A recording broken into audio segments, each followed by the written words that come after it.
Hello guys, welcome to another episode of Red Devil's Disciples. It's your boy Rob over here coming to you live, and we are going to be previewing the Manchester United West Ham game, which is a 2 o'clock kickoff, so it's an early one. As it stands, West Ham are currently in 6th place and we are currently in 8th place, so it's a big game for us. It's a must win. We're trying to catch up to the Champions League spots, and we are currently 8 points behind the 4th place team, which is Aston Villa, which means that we cannot afford to drop points to teams, especially teams that are ahead of us.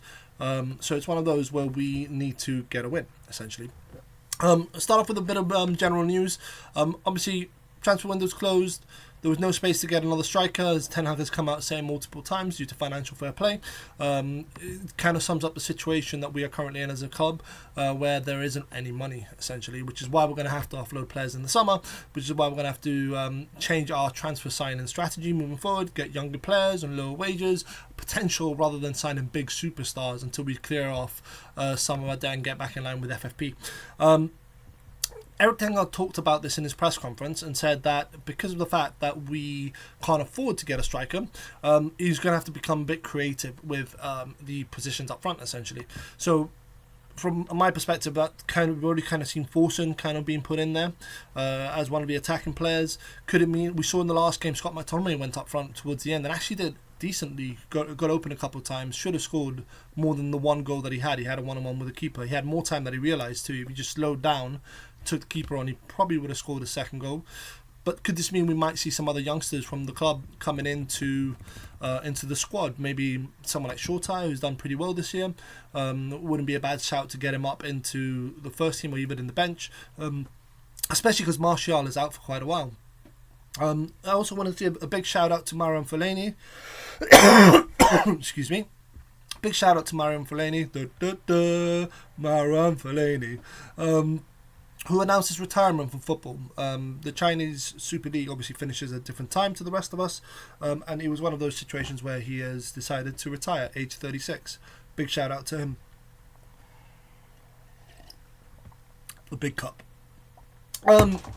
In terms of anything else with the roundup, we had the pre-match press conference, should I say, where Ten Hag talked about the game itself, and he was asked questions about how he felt post-game, and essentially what it meant was, how did he feel about the fact that he had a 3-1 lead, threw the lead away, and then ultimately relied on a bit of brilliance in the last minute from one of our academy prospects.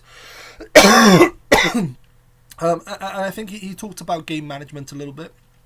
He talked about how we dominated the game for 60 minutes, but then we found ourselves 3-3 in extra time in a game that we should really have killed off at 3-1. We should have just gained possession, kept control of the ball, and just seen the game out.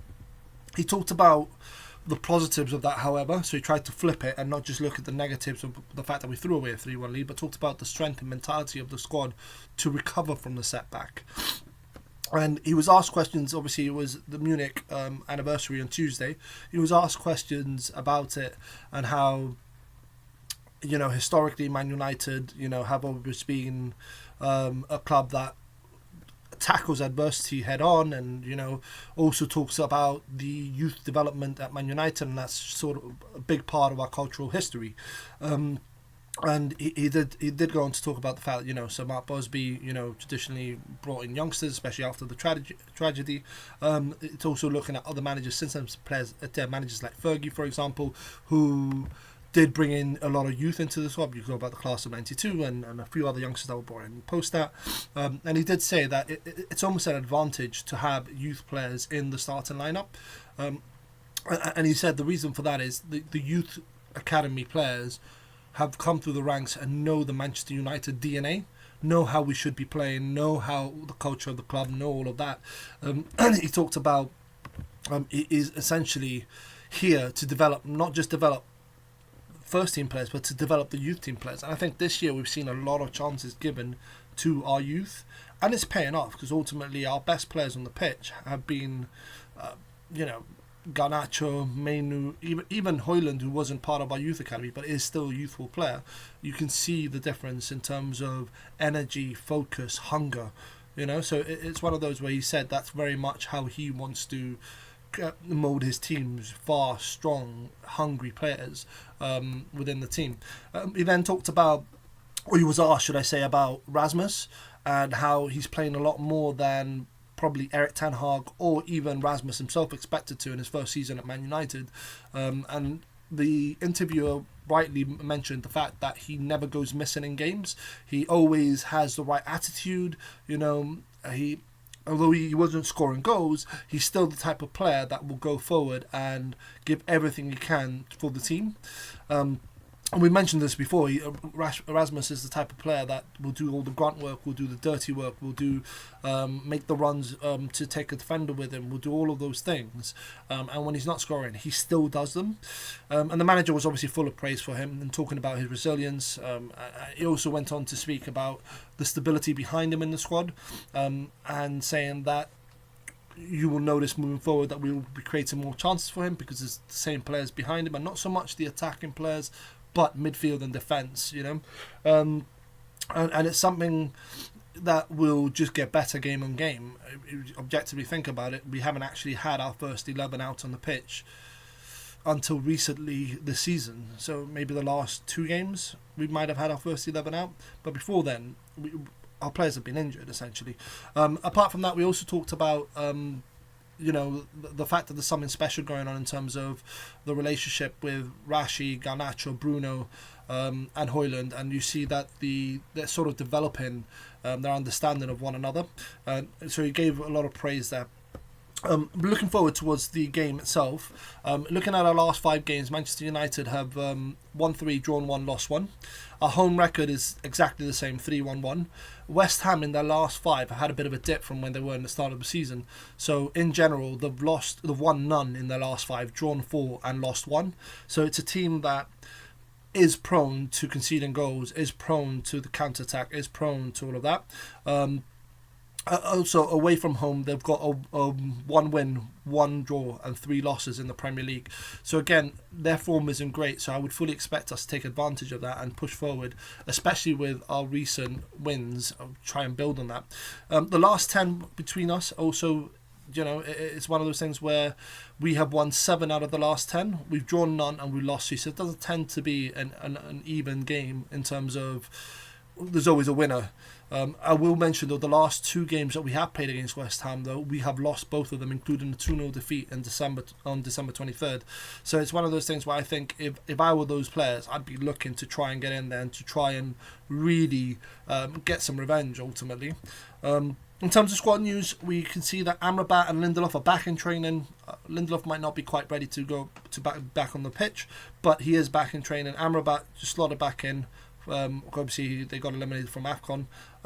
So it's good news in terms of competition for the squad. Malaysia Mount not quite ready yet, though. And Aaron Wan-Bissaka is still a doubt. He's sort of there, but isn't there. So he probably won't be available for this game today. In terms of the squad that we selected, or the squad that I would select, should I say. In goal, I'm going Bayindir. I want to see more from him. We've not seen enough of Bayindir. Other than the 1 game that we saw, and I do want to see Bayindir starting games for a little bit, because let's be honest, Onana, how many more chances are we going to give this guy? Looking at the Wolves game, he should have done better for the second goal, kind of stood there, didn't really do much in that second goal. At the same time, at that third goal, if you watch the game itself or the highlights, you can see the ball's coming to his left. He turns his head and has his feet planted before the ball even gets to him, and it rolls into the back of the net. He didn't react, didn't dive, didn't do anything, just stood there. So again, I need to go with how many more chances are we going to give Onana.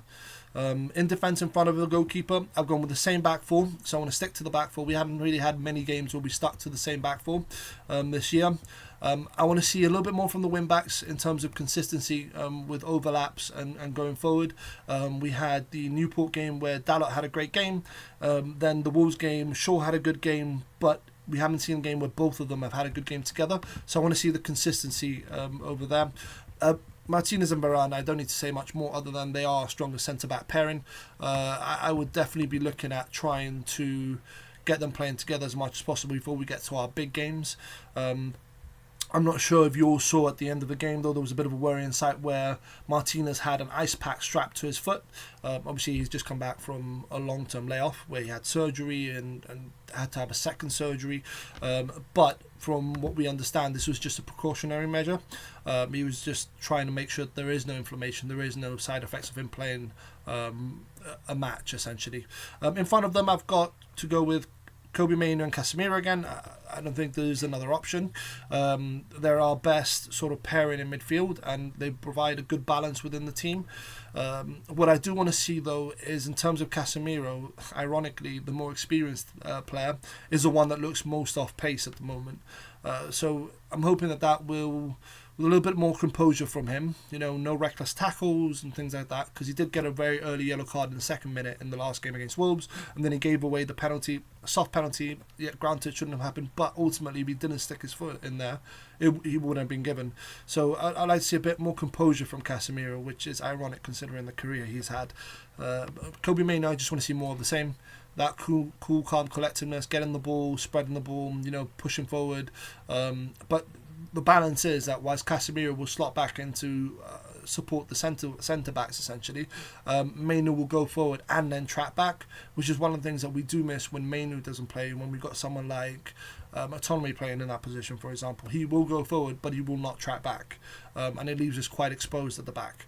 In front of him, I've got Bruno. I think, again, having Kobe Mainoo and Casemiro behind Bruno gives Bruno that bit of freedom where he can sort of roam a bit more. He can play. I said this in the last time, and we saw it in the game against Wolves.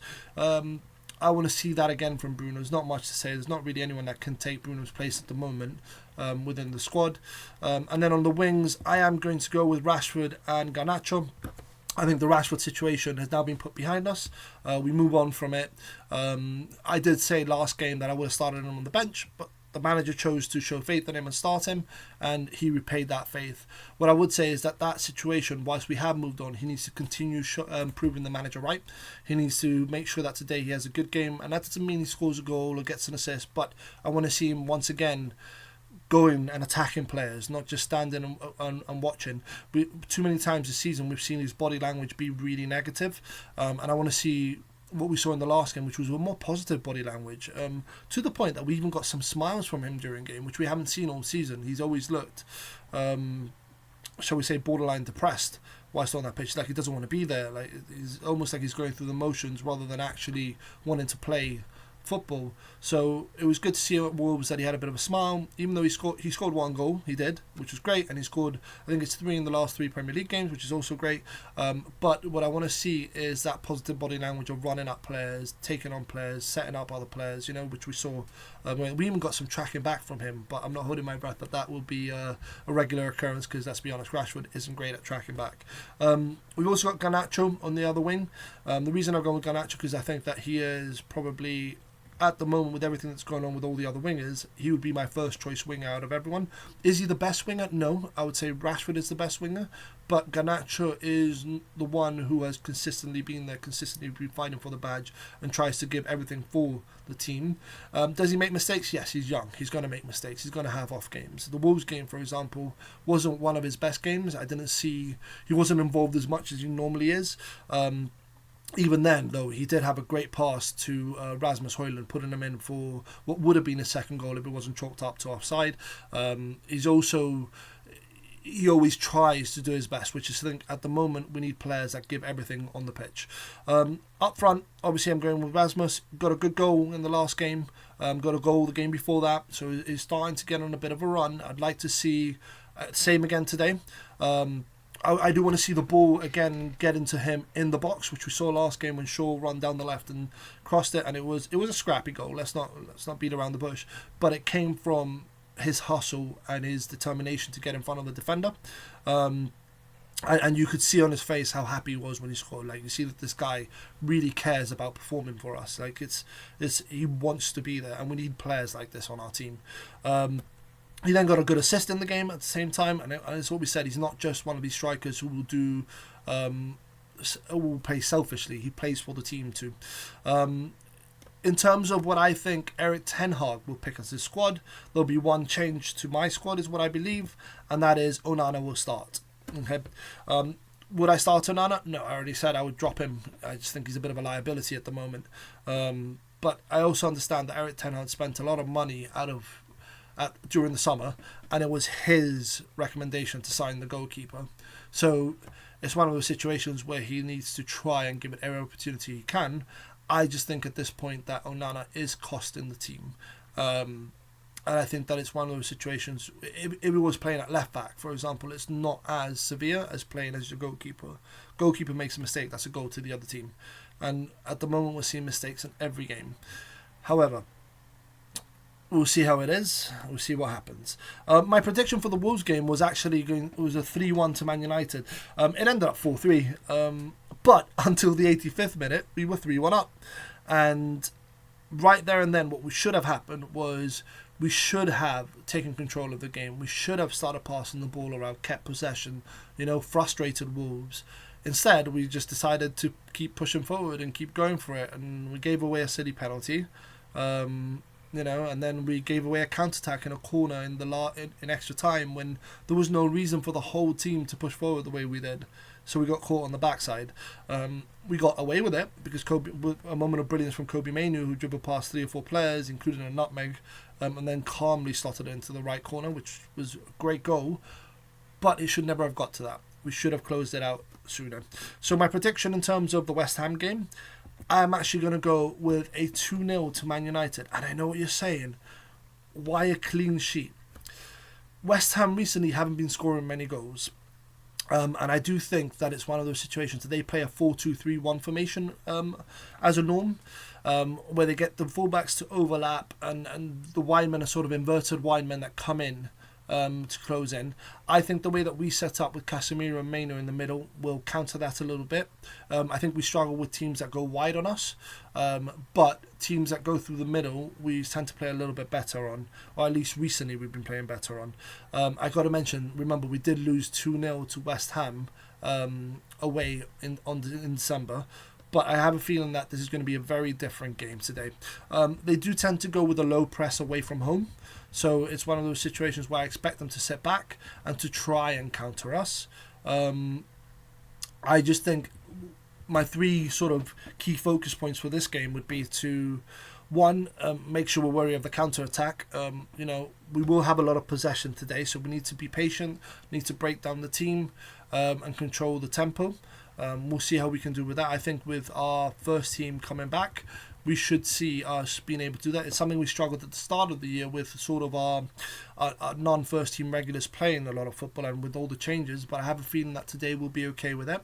I want to see focus for 90 minutes as our second point, and the reason for that is because we always have small spells in every game where we sort of fall asleep, shall we say, and within 5-10 minutes we concede 2 goals. So today I want to see for the full 90 minutes not falling asleep. And if we concede a goal, what I want to see is us from the kickoff immediately focused and not continuing that run for about 10 minutes. We normally see this second half is when it tends to happen to us. Post half time we tend to concede a lot of goals. So it's one of those, again, you look at the Wolves game, was the second half. You look at the Newport game, was the second half. So it's one of those situations where we just need focus for 90 minutes. And then I think a real focus on individual errors today, and just do your job, keep it simple, stupid. Don't go too far over it. Let the attackers come up with the creative stuff. But defensively, I want to see